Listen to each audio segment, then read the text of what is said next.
The corporate world, often romanticized as a ladder to success and stability, can be a harsh and unforgiving landscape.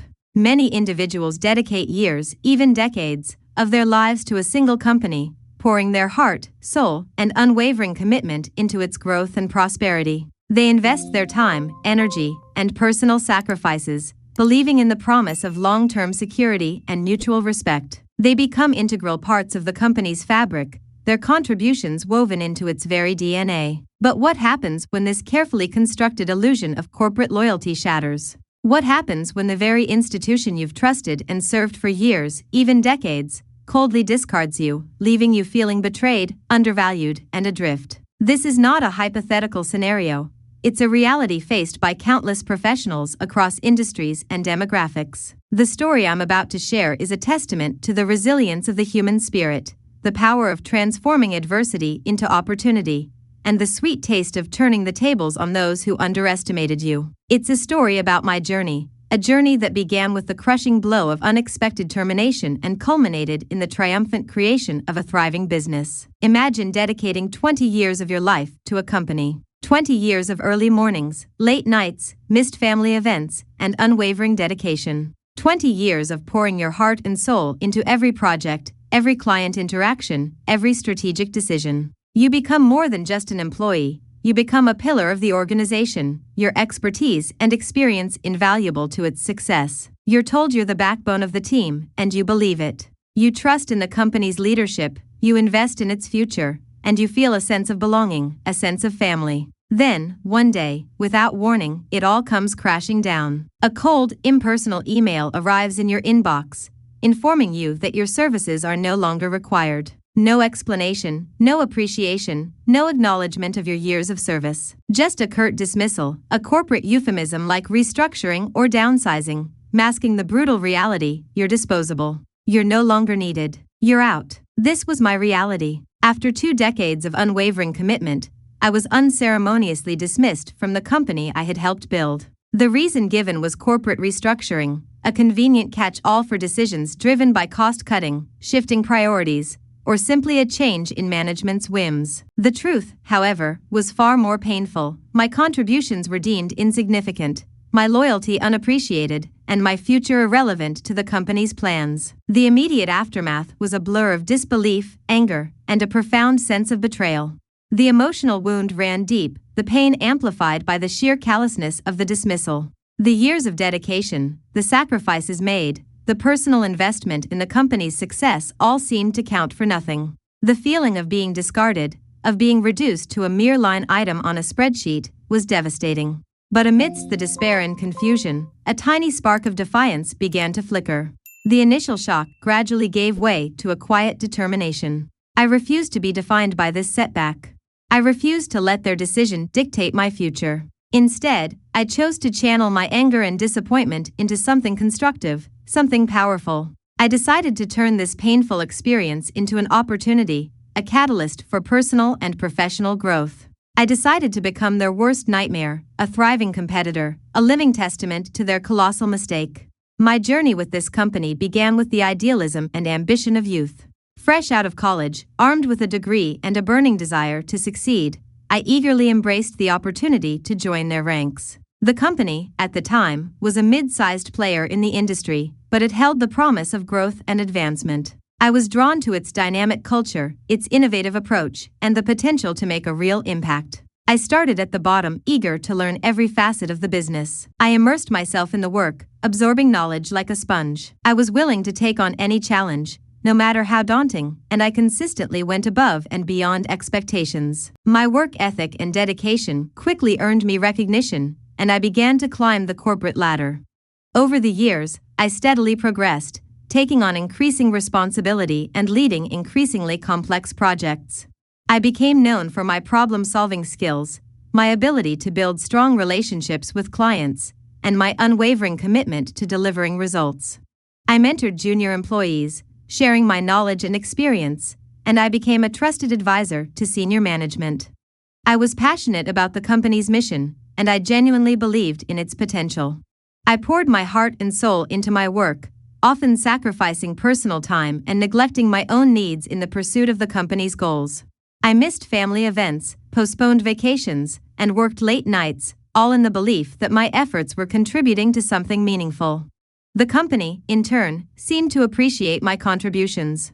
I received regular promotions, my salary increased, and I was showered with accolades and praise. I was told I was an invaluable asset, a key player in the company's success.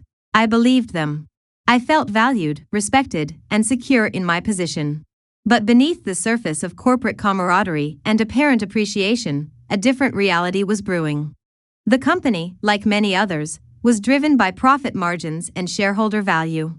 While individual contributions were acknowledged and rewarded to a certain extent, the ultimate priority was always the bottom line. As the company grew, the focus shifted from nurturing talent and fostering long-term relationships to maximizing short-term gains and minimizing costs. The signs were subtle at first. Changes in management philosophy, increased pressure to meet unrealistic targets, and a growing emphasis on efficiency over employee well-being. These subtle shifts were often rationalized as necessary for growth and competitiveness, but they gradually eroded the sense of community and mutual respect that had once defined the company culture. I noticed these changes, but I chose to ignore them, or rather, I chose to believe that they were temporary, that the company would eventually return to its core values. I was invested in the company's success, and I was confident that my contributions would continue to be valued. I was wrong. The blow came without warning. One seemingly ordinary morning, I received an email from HR, informing me that my position was being eliminated as part of a restructuring initiative. The email was brief, impersonal, and devoid of any genuine empathy. It offered no explanation, no expression of gratitude for my years of service, and no real support for the transition. It was a cold, calculated dismissal, delivered with the same indifference as a mass-produced product being recalled. The shock was profound. The betrayal was palpable.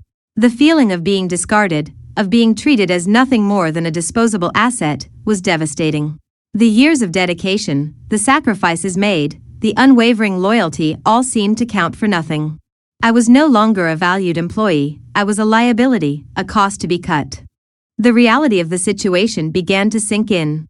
I had dedicated 20 years of my life to this company, and I had nothing to show for it. My savings were meager, my job prospects uncertain, and my future suddenly felt bleak. The sense of security I had once felt was shattered, replaced by a gnawing fear of the unknown. The company I had trusted, the company I had served so loyally, had betrayed me. They had taken my time, my energy, and my dedication, and in return, they had given me nothing but a cold dismissal and a sense of profound disillusionment. The immediate aftermath of my termination was a period of intense emotional turmoil. I experienced a range of emotions, from anger and resentment to sadness and despair. I felt betrayed, undervalued, and lost.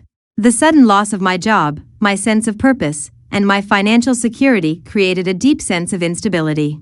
I spent countless hours replaying the events of the past few weeks, trying to understand what had happened, trying to make sense of the situation. I questioned my own judgment, my own decisions. Had I been blind to the warning signs? Had I been too trusting, too naive? The nights were the worst. Sleep evaded me, my mind racing with worries and anxieties. I replayed conversations with my superiors, scrutinizing every word, searching for clues that might have foreshadowed my dismissal. I imagined different scenarios, different outcomes, wondering what I could have done differently. The days were no easier. I felt like a ghost, wandering through my daily routine, disconnected from the world around me. I avoided contact with former colleagues, embarrassed and ashamed of what had happened. I felt like a failure, a cast-off, a discarded piece of corporate machinery. The financial implications of my job loss loomed large. My savings were dwindling, and I knew I needed to find a new source of income quickly. The thought of having to start over, of competing with younger, more recently trained professionals, filled me with anxiety. The job market seemed daunting, a vast and competitive landscape where my age and experience, once assets, now felt like liabilities.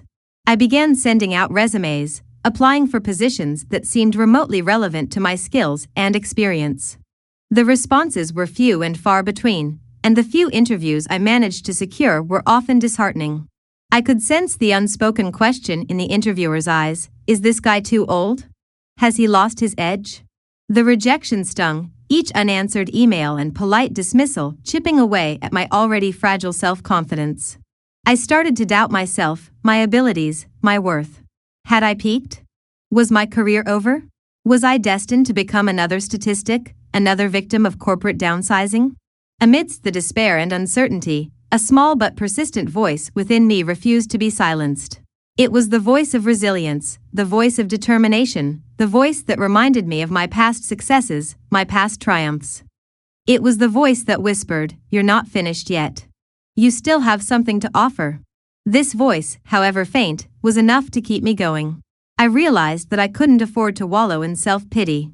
I had to take control of my situation, to find a way to rebuild my career, my life.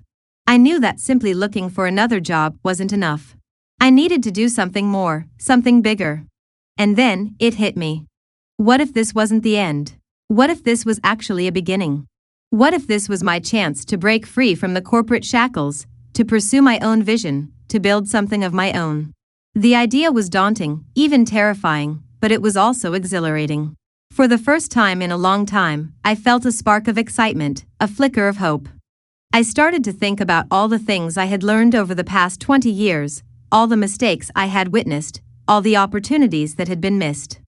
I thought about the things I could do better, the ways I could improve upon the existing models, the needs that weren't being met. I began to meticulously document everything I had learned, everything I had observed, everything I had experienced during my time at the company.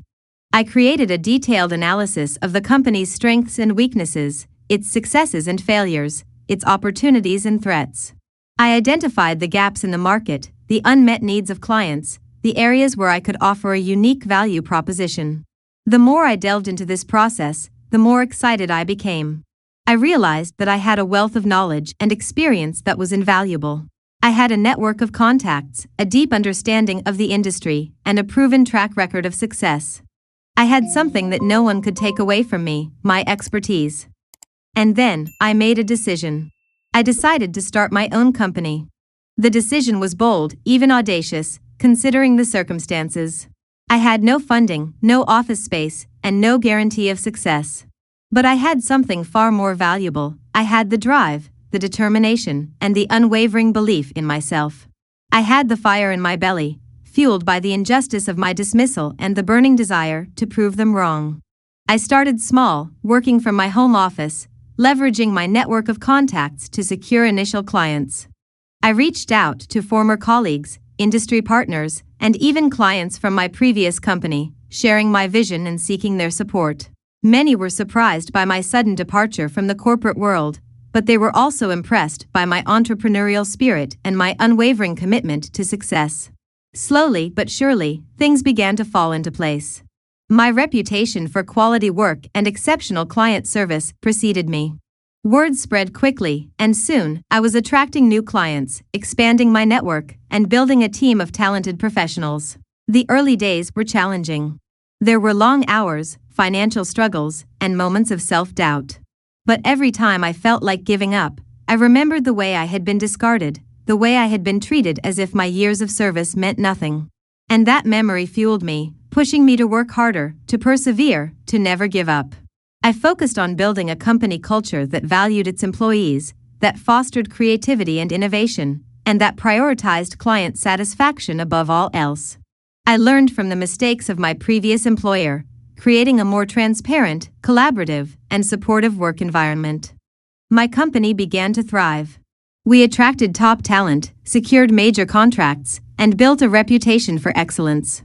We were small, but we were agile, responsive, and deeply committed to our clients' success. We were everything my former company was not. As my company grew, so did my confidence. I was no longer the discarded employee, the victim of corporate downsizing. I was a successful entrepreneur, a leader, a creator. I had taken the lemons that life had thrown at me and turned them into lemonade, a thriving business built on integrity, innovation, and a deep understanding of the market. Meanwhile, my former employer was facing its own set of challenges. Their decision to let go of experienced employees had backfired spectacularly. Productivity plummeted, morale sank, and client satisfaction plummeted. The very people who had been deemed expendable were the ones who had held the company together, their knowledge and expertise irreplaceable. The company's reputation suffered. Clients began to leave, seeking out more reliable and responsive service providers. The company that had once been a leader in the industry was now struggling to maintain its market share. And the irony of it all was, they had no idea that the company stealing their clients, poaching their talent, and disrupting their business was run by the very person they had discarded. They were so focused on their internal problems, so blinded by their own arrogance, that they failed to see the rising competitor right under their noses. The day of the shocking reveal arrived at a major industry event. It was a gathering of industry leaders, innovators, and key players, a chance to network, showcase achievements, and forge new partnerships. I attended, not as a desperate job seeker, but as the CEO of a thriving company. I mingled with the crowd, confidently discussing my company's successes and sharing my vision for the future. I was approached by former colleagues, some genuinely happy for my success, others masking their surprise and perhaps a hint of regret. Then, I saw him. My former boss, the very man who had delivered the termination email, the man who had dismissed my 20 years of service with a cold, impersonal message. He was standing with a group of other executives, looking stressed and preoccupied. As I approached, he recognized me. His eyes widened in surprise, then narrowed slightly as he composed himself. He offered a forced smile, the kind that doesn't reach the eyes. "I've been hearing a lot about your company," he said, his voice laced with a mixture of curiosity and thinly veiled condescension. "Seems like you're doing well." I smiled back, a genuine smile this time, the kind that comes from deep satisfaction and a sense of accomplishment. "Yeah," I replied, "it's been an interesting journey." He paused, his gaze lingering on me for a moment, then shifted to my company's booth, which was prominently displayed nearby, showcasing our latest innovations and attracting a steady stream of visitors. He seemed to finally grasp the scope of my success. He looked back at me, a flicker of understanding, perhaps even a hint of regret, in his eyes. And then, he asked the question I had been waiting for, the question that validated everything I had worked for, everything I had overcome. "Would you ever consider coming back?" I laughed. Not a spiteful laugh, not a vindictive laugh, but a genuine laugh of amusement and disbelief. It was the laugh of someone who had finally found their true path, who had risen from the ashes of adversity and emerged stronger, more confident, and more successful than ever before. "No," I said, shaking my head gently. "I think I'll stick with being your competition." The look on his face was priceless. A mixture of surprise, realization, and perhaps a touch of fear. He finally understood the magnitude of his mistake, the short-sightedness of his decision to let me go. He had underestimated me, he had underestimated my resilience, and he had underestimated the power of turning adversity into opportunity.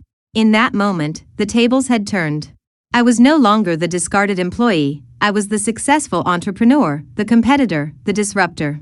I had not only rebuilt my career, I had surpassed my previous achievements, creating something bigger, something better, something entirely my own. My story is not unique. It's a story that resonates with countless individuals who have faced similar challenges, who have been discarded by the very institutions they served so faithfully. It's a story about the harsh realities of the corporate world, the ever-present threat of job insecurity, and the often unpredictable nature of career paths. But it's also a story about the resilience of the human spirit, the power of reinvention, and the ability to turn adversity into opportunity. It's a story about the importance of believing in yourself, of trusting your instincts, and of never giving up on your dreams. The corporate world often promotes the illusion of job security, the promise of long-term stability, and the allure of climbing the corporate ladder. But the truth is, no job is ever truly secure, no loyalty is ever guaranteed, and no company will ever care about you as much as you care about it. Companies are driven by profit, by shareholder value, by the bottom line. They are not families, they are not communities, and they are not always loyal to their employees. They will make decisions based on what is best for the company, regardless of the impact on individual lives. This is not to say that all companies are inherently bad or that all corporate leaders are heartless. But it's important to recognize the realities of the corporate world, to understand that your job is not a guarantee of lifelong security, and to be prepared for the possibility of unexpected change. The most valuable asset you have is your skills, your experience, your knowledge, and your network. These are the things that no one can take away from you. These are the things that will allow you to rebuild, to reinvent, and to thrive, even in the face of adversity.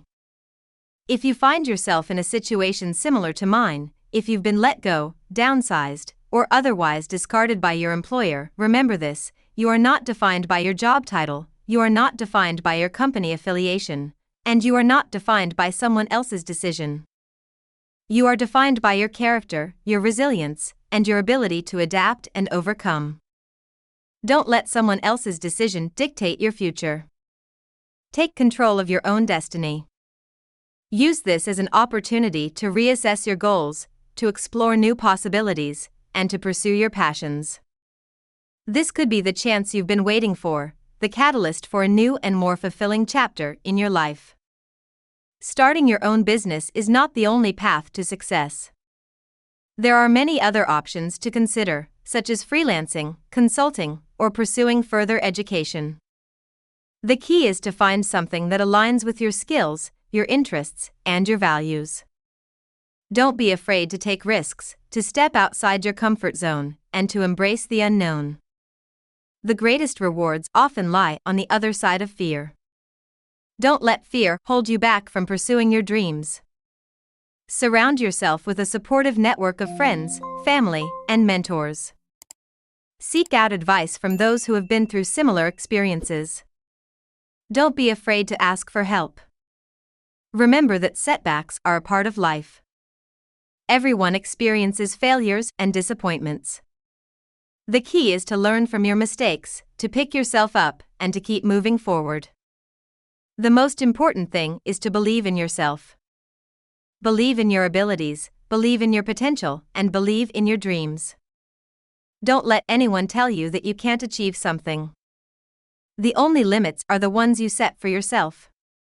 My journey from discarded employee to thriving entrepreneur was not easy. It was filled with challenges, setbacks, and moments of self-doubt. But it was also incredibly rewarding. I learned valuable lessons about resilience, perseverance, and the power of believing in myself. I didn't just lose my job that day, I found my purpose. I discovered my passion for entrepreneurship, my ability to create something meaningful, and my capacity to inspire others. And maybe, just maybe, this is your chance to find yours too. This final section delves deeper into the practical aspects of navigating a career transition, whether it involves starting a business, exploring new career paths, or simply rebuilding after a significant setback. It offers actionable advice, strategies, and resources for those seeking to reclaim their professional lives and thrive in the new landscape. The first step in any significant transition is to reclaim your narrative. Don't let the story of your job loss define you. You are not a victim, you are a survivor. You have the power to rewrite your story, to shape your future, and to create a new narrative of success. Start by reframing your experience. Instead of viewing your job loss as a failure, see it as an opportunity. An opportunity to explore new possibilities, to pursue your passions, and to create a career that is more aligned with your values and your goals. Take some time to assess your skills, your experience, and your assets. What are you good at? What do you enjoy doing? What are your strengths? What are your weaknesses? What areas do you need to improve? Create a comprehensive inventory of your skills, both hard and soft. Hard skills are the technical skills you've acquired through education and experience, such as programming, marketing, or financial analysis. Soft skills are the interpersonal skills that are essential for success in any career, such as communication, leadership, and problem solving. Don't underestimate the value of your soft skills. In today's rapidly changing work environment, soft skills are often just as important, if not more important, than hard skills. Employers are looking for individuals who can collaborate effectively, communicate clearly, and adapt to change. In addition to your skills, consider your other assets. Do you have a strong network of contacts? Do you have any financial resources? Do you have any unique talents or abilities? Once you've assessed your skills and assets, it's time to explore your options. What are your career goals? What kind of work do you want to do? What industries are you interested in? If you're considering starting your own business, research your target market, identify your competitors, and develop a solid business plan. Don't be afraid to seek advice from experienced entrepreneurs and business mentors. If you're looking for a new job, update your resume and LinkedIn profile, network with people in your field, and attend industry events. Don't limit yourself to traditional job boards. Explore alternative resources, such as professional associations, industry publications, and online communities. If you're considering a career change, research different career paths, talk to people who work in those fields, and consider taking courses or certifications to acquire new skills. Networking is crucial for career success, whether you're looking for a job, starting a business, or simply trying to expand your professional circle. Attend industry events, join professional associations, and connect with people on LinkedIn.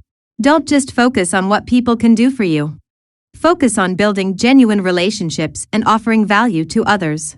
Be generous with your time, your expertise, and your network. In today's digital age, it's essential to have a strong personal brand. Your personal brand is how you present yourself to the world, both online and offline. It's your reputation, your image, and your unique value proposition. Develop a clear and consistent message about who you are, what you do, and what you offer. Use social media to showcase your skills, your experience, and your thought leadership. Create a professional website or online portfolio to highlight your accomplishments.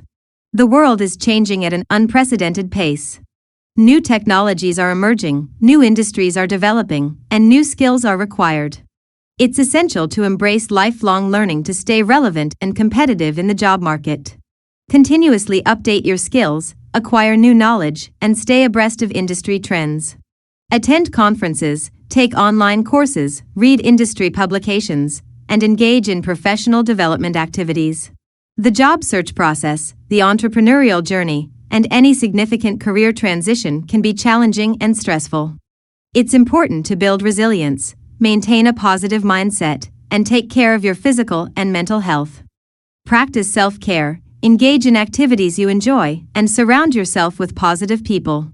Don't be afraid to seek help from a therapist or counselor if you're struggling with stress, anxiety, or depression. As you navigate your career journey, consider giving back and paying it forward. Mentor young professionals, volunteer your time to community organizations, and share your knowledge and expertise with others.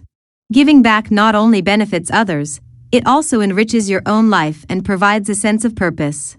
Ultimately, your career journey is your own.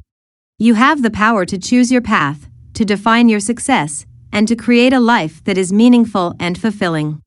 Don't let anyone tell you what you can or cannot achieve. Believe in yourself, trust your instincts, and never give up on your dreams. My story is a testament to the power of choice. I chose to turn adversity into opportunity, to rebuild my career, and to create a thriving business. And you can too. So, if you're feeling stuck, if you've been let go, or if you're afraid of what the future holds, remember this: sometimes, the worst thing that happens to you is actually the best thing in disguise. I didn't just lose my job that day, I found my purpose. And maybe, just maybe, this is your chance to find yours too. What would you do if you were in my position? Would you walk away quietly, or would you fight back? Let me know in the comments. And if this story inspired you, make sure to like this video, subscribe, and share it with someone who needs to hear it. Because no one should ever feel like they're out of options. You always have a choice. You always have power. The only question is, how will you use it?